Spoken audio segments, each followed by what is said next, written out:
Halo teman-teman Culus, salam sehat, salam jumpa untuk teman-teman penonton bola Barcelona FH. Kali ini seperti biasa saya ingin mengulas pertandingan tadi pagi antara Barcelona melawan Eintracht Frankfurt. Hasilnya imbang dan ini Xavi ini spesialis seri di leg pertama Liga Eropa. Nah, Barcelona bermain imbang 1-1 melawan Frankfurt dalam partai leg pertama perempat final Liga Eropa. Frankfurt unggul lebih dahulu berkat gol yang dicetak oleh Knauf. Lalu Barcelona menyamakan kedudukan lewat gol Ferran Torres. Sayang, Barca tak mampu memanfaatkan keunggulan jumlah pemain di akhir babak kedua karena salah satu pemain Frankfurt itu kena kartu merah. Nah, berkat hasil ini Barca dan Frankfurt masih sama-sama berpeluang besar lolos ke semifinal karena masih ada leg kedua yang bakal dimainkan ke Camp Nou pada pekan depan. Tetapi itu secara matematis ya, tetapi saya sangat optimis Barcelona yang akan masuk ke semifinal karena Xavi ini selalu bermain imbang pada awal laga, selalu di Liga Eropa, tetapi setelah itu dia menghajar tim-timnya, misalnya Napoli dengan kekalahan 4-2, lalu Galatasaray dengan kekalahan 2-1. Nah, ada beberapa pelajaran sih yang harus kita petik dari pertandingan melawan Frankfurt ini.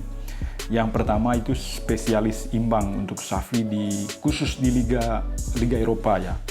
Bagi Barcelona hasil ini membuat mereka kembali mengulangi hasil di dua leg pertama babak sebelumnya, masing-masing pada playoff dan 16 besar ya. Di babak playoff, Barcelona sempat imbang 1-1 oleh Napoli di Camp Nou, lalu Barca baru bisa menang di leg kedua di markas Napoli dengan skor 4-2. Berikutnya Barca kembali bermain imbang di Camp Nou, kali ini 0-0 melawan Galatasaray klub Turki, lalu pasukan Xavi ini meraih kemenangan 2-1 di leg kedua.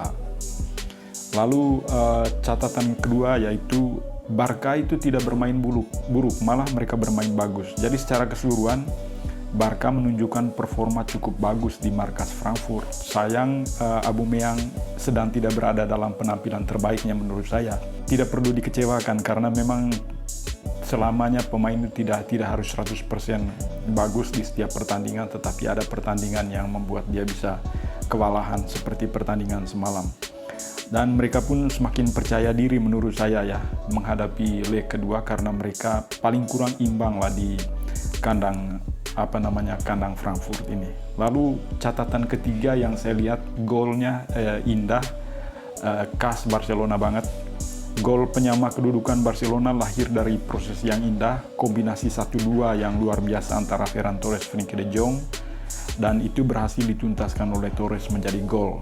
Gol ini tentu sedikit mengingatkan akan ciri khas Barcelona kala Xavi masih aktif bermain dan menjadi jenderal lapangan tengah Barcelona. Teman-teman coba ingat-ingat pada saat Xavi, Iniesta, Messi selalu muncul gol-gol seperti yang dibuat oleh Ferran Torres, hasil kerja sama yang apik dengan Frenkie de Jong, dengan Ousmane Dembele tentu ya. Lalu masih unbeaten sih. Hasil imbang di markas Frankfurt ini membuat Barcelona memperpanjang rentetan catatan unbeaten mereka menjadi 14 laga di semua ajang. Catatan ini jelas merupakan sebuah prestasi membanggakan bagi Barcelona yang awal musim sempat bermain inkonsisten di bawah asuhan Ronald Koeman ya.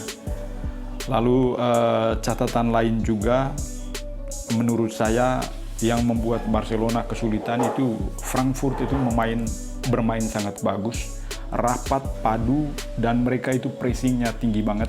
Dan hampir ketika pemain Barcelona mendapat bola, itu 2-3 pemain melakukan pressing. Dan mereka bermain sangat kolektif. Dan yang menariknya adalah Frankfurt ini tidak menerapkan strategi bertahan, tetapi mereka bermain sebagaimana Barca bermain. Jadi 4-3-3 juga mereka. Dan yang saya lihat, yang dikawal ketat oleh Frankfurt itu si Sergi Busquets. Setiap kali Busquets mendapat bola pasti ada 2-3 pemain di keliling Busquets. Itu yang membuat alur bola dari lapangan tengah ke depan itu sedikit agak susah ya, tidak mengalir, sehingga Pedri dengan Gavi di depan yang bermain menemani Busquets di babak pertama sampai 60 menit kan Gavi diganti oleh Frenkie de Jong.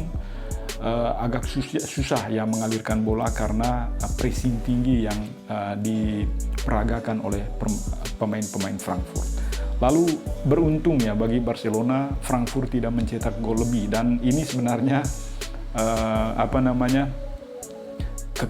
kesalahan besar bagi Frankfurt, karena seharusnya mereka harus bisa memetik kemenangan di laga ini paling kurang 2-3 peluang. Hanya sayang mereka nggak punya striker yang bagus di lini depan sejak ditinggalkan oleh Da Silva ya.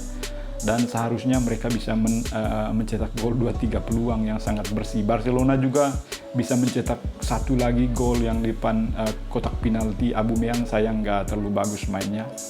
Nah, semestinya Frankfurt ini bermain sangat oke ya, sangat padu, dan itu yang membuat Barcelona itu kewalahan. Pada khusus babak pertama Barcelona sangat kewalahan. Nah, memasuki babak kedua Barcelona menggantikan Adama Traore dengan Ousmane Dembele, lalu Gavi dengan Frenkie de Jong. Nah, ketika Ousmane Dembele dengan Frenkie de Jong ini masuk ke lapangan, permainan Barcelona itu sudah berubah total ya. Karena mungkin Adama Traore itu pada babak pertama memang bagus tapi tidak terlalu mobile. Lalu Ferran Torres babak pertama sangat mati. Nah, ketika Ousmane Dembele masuk, Ferran Torres sedikit hidup ya lini belakang ya, setelah ditinggalkan oleh Gerard Piqué. Ini pelajaran penting karena menurut saya Piqué ini salah satu pertahanan yang sangat diandalkan Barcelona di era Xavi, dan dia cedera, dan kita berharap bahwa Piqué itu tidak cedera parah maksudnya, supaya dia bisa bermain pada leg kedua atau pada pertandingan La Liga, karena ini sangat penting supaya Barcelona tidak meninggalkan poin di La Liga ya. Nah, pelajaran yang lain adalah yang kita petik dari pertandingan semalam adalah Barcelona ini wajib untuk memperpanjang kontrak Ousmane Dembele, karena saya lihat Dembele ini adalah salah satu pemain yang bisa menjadi pembeda di lini depan Barcelona. Kalau dia menawarkan gaji tinggi, saya kira 20 juta euro terlalu mahal ya. Barcelona bisa menaikkan sedikit tawaran gaji untuk Dembele. Saya kira Dembele mau bertahan, karena secara pribadi Dembele mau bertahan. Dan dia sudah, menurut beberapa pakar transfer Fabrizio Romano, Barcelona sudah memperbaiki kembali hubungan antara manajemen dengan agen Dembele dan Dembele sendiri, itu melalui pertemuan di Maroko, meskipun belum ada hasil apa-apa, karena itu hanya untuk memulihkan relasi mereka yang agak buruk di awal bursa Januari ini, karena Dembele nggak mau memperpanjang kontrak.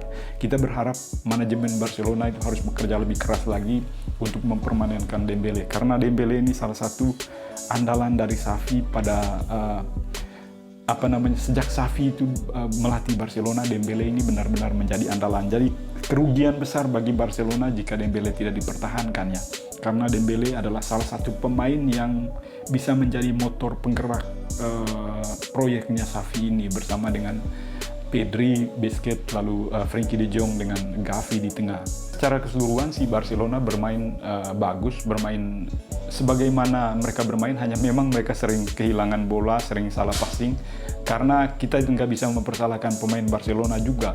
Pressure dari pemain-pemain Frankfurt ini sangat bagus, lalu mereka sangat disiplin menjaga lini pertahanan mereka. Lalu Barcelona yang biasanya selalu menerapkan sistem bola-bola crossing, pada pertandingan semalam itu hampir nggak ada. Gerard Piqué meskipun dia cedera, tapi di awal-awal dia agak susah untuk memberikan bola crossing ke depan dari back ke sayap kiri atau sayap kanan, itu agak susah. Misalnya memindahkan bola dari back kanan ke sayap kanan itu agak sulit, dan bola itu selalu ditahan oleh pemain Frankfurt dan kadang bola keluar. Jadi ketidaktepatan dari umpanan crossing ini juga menjadi kendala. Lalu Barcelona juga sulit untuk menerapkan sistem permainan cepat ya, karena memang Frankfurt ini bermain sangat disiplin. Menurut saya ya, poin positif dari Frankfurt, mereka bermain sangat padu, sangat kolektif ya, dan wajar mereka itu sering mengimbangi Bayern Munchen di Liga Jerman, dan saya kira Barcelona tidak bermain buruk, bermainnya sangat bagus kok. Hanya memang beberapa peluang itu tidak dituntaskan yang seharusnya menjadi gol. Oke teman-teman, dan kita berharap, dan saya sangat optimis pada leg kedua Barcelona akan menghancurkan Frankfurt dengan skor 2-1 atau 3-1 ya. Saya yakin sekali Xavi sudah memperbaiki bagaimana kesalahan-kesalahan dia yang dilakukan di Frankfurt, dan saya yakin pada leg kedua nanti Ansu Fati sudah bermain, dan ini adalah kesempatan yang sangat bagus untuk Barcelona untuk bisa mengambil poin, dan Barcelona akan melaju ke babak semifinal kok.